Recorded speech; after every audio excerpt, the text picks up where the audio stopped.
Hi there. My name is Becky Miller and I'm a yoga therapist.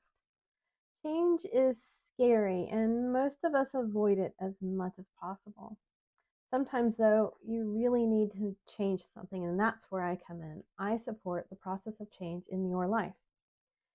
So, today we're talking about understanding the impact of past experiences on your present life. Our past experiences undeniably shape our current lives. There's no question about that. They play a significant role in molding our personalities, our behaviors, and even our perspectives. However, it's crucial to remember that these experiences, particularly traumatic ones, do not have to define who we are today.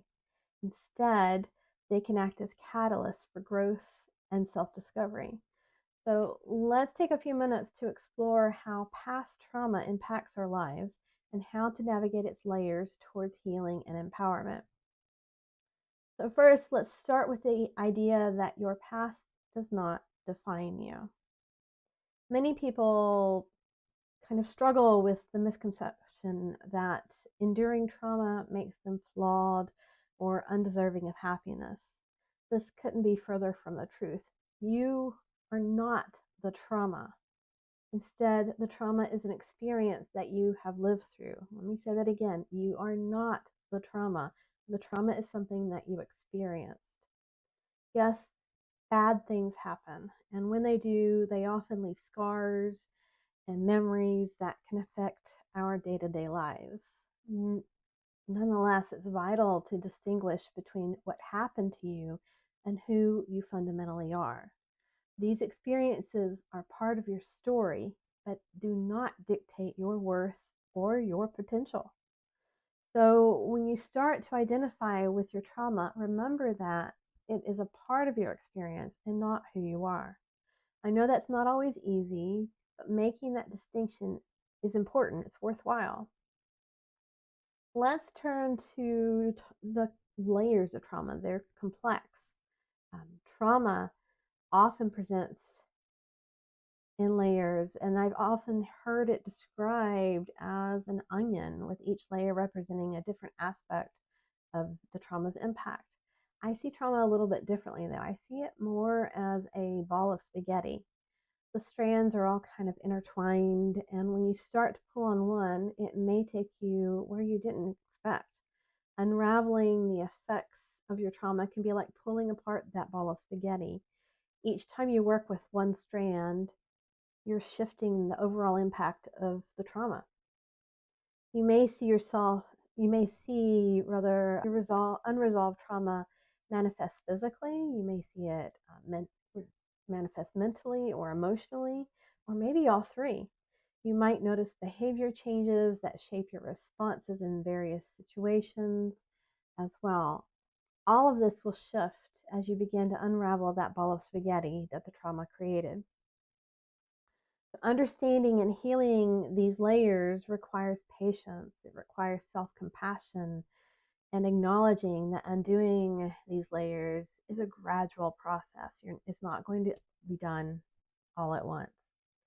But despite what we would like to see, healing is rarely linear, and it's okay to have setbacks along the way. In fact, those setbacks are a normal process, are part rather of the healing process. The key is to continually seek understanding and growth rather than perfection as you go through this process. Make many small shifts over time. These small shifts will create massive life changes. So think about that, one shift a week over a full year, that's 52 changes. So what can you change in a year when you make small shifts? Take as much time as you need to unravel that ball of spaghetti. The result will be well worth the effort. Let's take a moment to talk about community. Trauma can feel overwhelming when you face it alone. Sharing your experiences within a safe space or community can significantly diminish its power. Why is this? That's because speaking about your trauma allows you to process your emotions and gain perspectives that might not have been apparent when grappling with that turmoil all alone. A supportive community offers a safe space to receive validation and empathy as well. It reinforces that you're not alone in your struggles, and sharing can be incredibly liberating, granting you the strength to reclaim control over your narrative. A community gives you a sense of belonging and inspires you to try new things. All of these are reasons why I created the Women's Circle. This community of women is a safe space for women to heal um, their past trauma and learn skills to better navigate life's challenges.